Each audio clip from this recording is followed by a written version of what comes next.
Yo, what's up, guys? This is Ryder, and I'm hanging out with Rob on Front Row Live.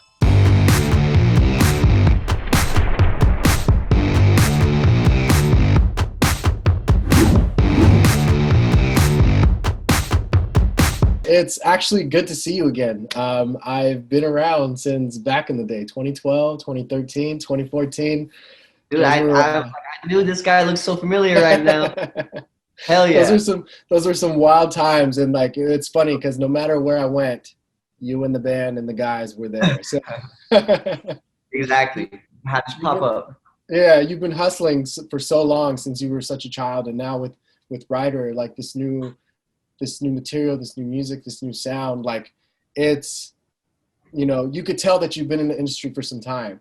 And it shows a lot with like your new music, especially with See You Around.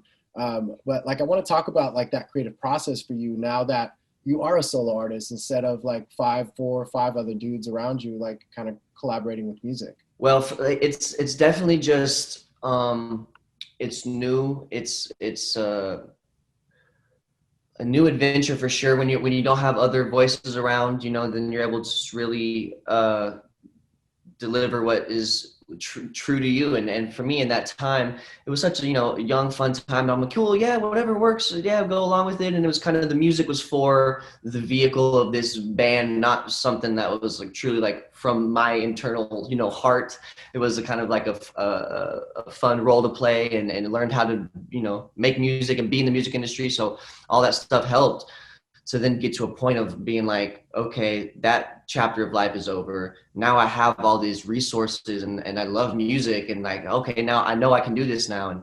And I just had to take some time and really kind of reconnect with myself outside of all that, and be like, what do you want to do, man? Like, who are you? What are you passionate about? What's your sound? And kind of had to have this whole kind of self realization period again, which was very beautiful and beneficial. And then in that, it would be like, I really want to do this and make it my own, and having just nothing else out there and kind of clouding any ideas has just been so fulfilling, because I'm been able to go back and to listen to all the music that I grew up with, and a lot of classic rock and certain sounds I'm able to pull from that weren't even considered in other projects, so I don't know. It's just been really cool, man. And I thank you for the compliment. I'm glad that you can, you've been around, so but I definitely think there's just been a whole level up in what I'm trying to do. And even the new music I'm about to make, like, I feel is just better than the stuff that's about to come out. So it's just been a fun ride.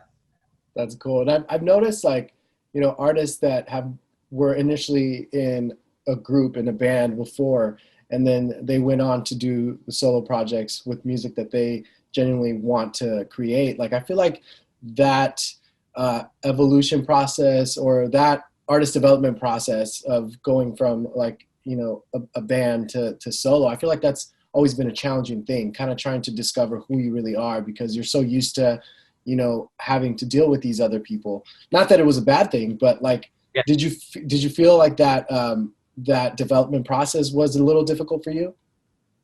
Yeah, I think that it was just very kind of like, it's a fun thing to get to know yourself again. I think for me, how I describe it is, at that time I had developed this kind of ego character I created for who I was, but that wasn't truly my depth. Like, there's people around me that when the band ended, they were still like, yo, but you need to keep making music. Here's a demo. Now you're Cole Pendery, the solo art. I'm like, yeah, no, that just feels wrong. Like, that's when the intuition started to speak. It was like, that seems like an easy way to success. Like, I could do that, and maybe the music would be bigger, quicker, or whatever. But that just didn't feel right. So I was like, I need to follow this internal voice, and so it was a struggle at first, but then it ends up being so much more rewarding, because then I just feel like, just, I don't know, leveled up and just fully connected and on the next level. And as you kind of mentioned earlier, like you were portraying an ego before, and coincidentally, your new song "See You Around," like it's more about being genuine and like being true to yourself, and especially now in a time where like social media is such a huge thing, and like people are trying to be someone they're not, just like you mentioned, like for the likes, for the views, for the hits. So creating a song like "See You Around," like was that just a natural process for you? Like, did you feel like it took you back in time and kind of like reminisced all these like kind of moments where you had to do these kinds of things because it was more of a business instead of like being you, genuine who you are? 100%, man. I love that you brought that up because that's exactly why we wrote it, is because I had just felt such a recent connection to those emotions and feelings.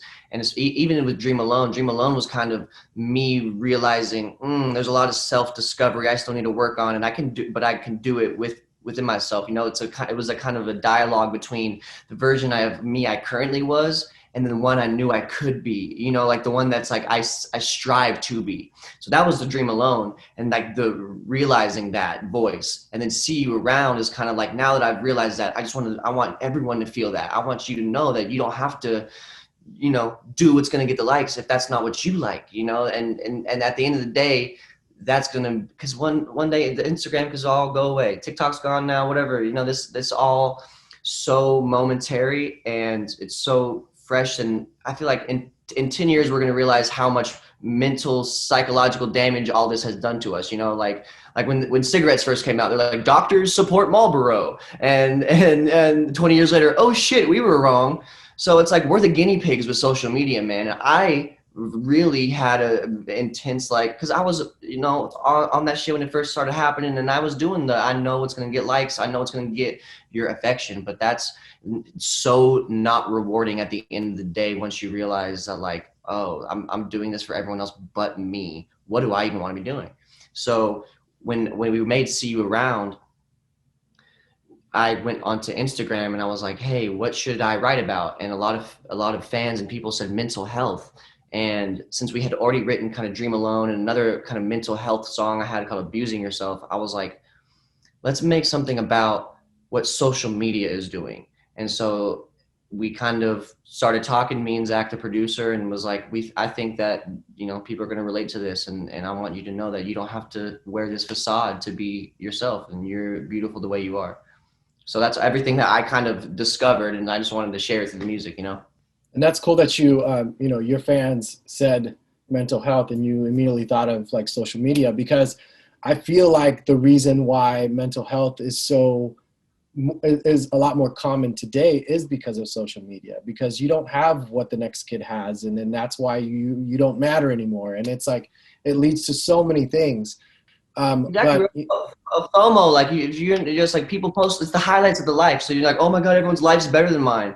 And it's right. like, actuality, you know, that was for the moment. That wasn't even their house. That wasn't even the ride, you know, like, it's like, Right. it's so messed up. Anyway, what were you saying? And so like the fact that you jumped to the studio with Zakk Cervini, who's like worked with so many of my favorite like artists, like that, like I grew up listening to and I listen to today. You know, All Time Low just hit their number one with him just this Exactly. week. So, That's you so guys. like this is like crazy. Like, so, you know, talk to me about like collaborating with Zakk and how did that kind of happen for you? Because I feel like that's one person that is like so busy in this like music world that like getting a shot with him is like, you know. Yeah, no, it's Zakk. First of all, is an amazing human being, one of the nicest guys I've ever met, and an incredible musician, just a genius. You know, even for being as young as he is, like this, he's gonna go so many places, and it was an honor to make music with him. And we met through a mutual friend had introduced me to Joel Madden from Good Charlotte, who was one of my favorites growing up. So even that meeting I was just so excited to go meet with him and talk music. And I showed him some stuff, some of the demos I had been working on. And he was like, man, I need to put you in with our, you know, like producer. Cause Zakk works out of the studio in Madden's kind of compound. So they put us in touch, and then we just like locked in the room for a few weeks and made a bunch of music. And just, you know, he has so much good stuff. He's like a therapist when it comes to the writing process. He has such a good flow, and we just instantly kind of like clicked as far as our workflows, and yeah, man, it was been a really, really cool experience, and it feels like everyone's really enjoying what we're coming up with. So there's another one about to come out that I did with him, and then definitely more down the road. So it's a good time. So was he the main producer for this upcoming EP that's dropping next month? Yes, he was the main producer, and there was a couple more songs because I'm kind of working on this full body of work right now, and there's a few other ones that him and I did together that I was originally going to put in this project, and then once this year started to happen and just life is shifting, I was like, you know what? I think these certain songs I should allocate to a different project I'm currently working on. It's gonna be a little bit more um, like upbeat, but a little more dark as well, as far as some rock edge to it. This one, I wanted to start to create beautiful darkness, this kind of like melodic, dreamy alt pop rock thing. And so I started to build this kind of story around it and develop what the EP currently is, which has, I think, 3 songs Zakk and I did, and then 2 others that I didn't do with him. But there's going to be more coming up. But I got to mix a couple of the ones, and I was really excited about that. That's awesome. First time? Yeah, I mean, I work in Pro Tools, and I'm an engineer, so that's what I do. But I always, when I'm doing my shit, I always like want just someone better than me to do it. But there was this one, like there's an interlude on the project, and me and my boys made it. It's very vibey, it's very raw compared to the other songs, but that's what an interlude's for.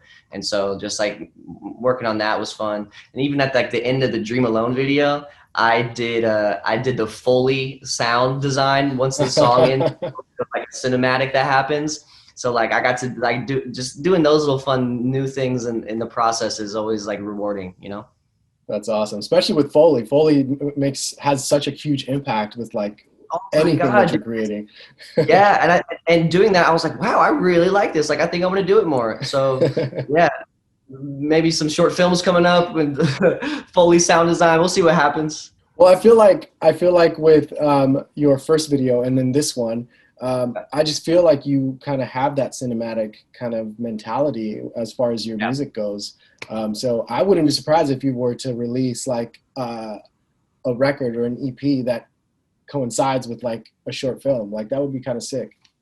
Dude, I know. We're thinking about it. We're working on it. I think it would be dope. Yeah, there's definitely, but and so we're talking about Zakk, but then my buddy Eric Rojas, who's been my kind of directing partner, has Yeah. also just been an amazing collaborator, and we did the last 2 videos together, and they're so great when put out an idea. It's hard to collaborate in art sometimes because. Yeah. If you give an idea and the other person you're creating with doesn't like it, then that can be a weird kind of balance to make it happen. But, as soon as I started to describe what I was feeling and seeing with these videos to Eric, like, he's like, I get it. We could do it like this. And, oh, I see exactly what you're saying. It could happen like this. And I'm like, yeah, so it just flows like that. And those are the best. Same with Zakk in the studio. Those flows are just fantastic. And I think it also comes from our separate experiences. Like all the stuff from my old band and all the failures and past videos I've had and I've made videos that haven't even come out because it just like I didn't put enough attention into detail on certain things, but all those things lead to it being better in the future. And then you're like, I know everything to look for now, and that's why it's going to be badass. And I know all the things to point out in a meeting and all the shots we need to talk about. And yeah, it's crazy. That's cool. Now, you mentioned Joel introduced you to Zakk. Yep. So did Zakk introduce you to Jordan Knight for this new video? Oh, yeah. Yeah.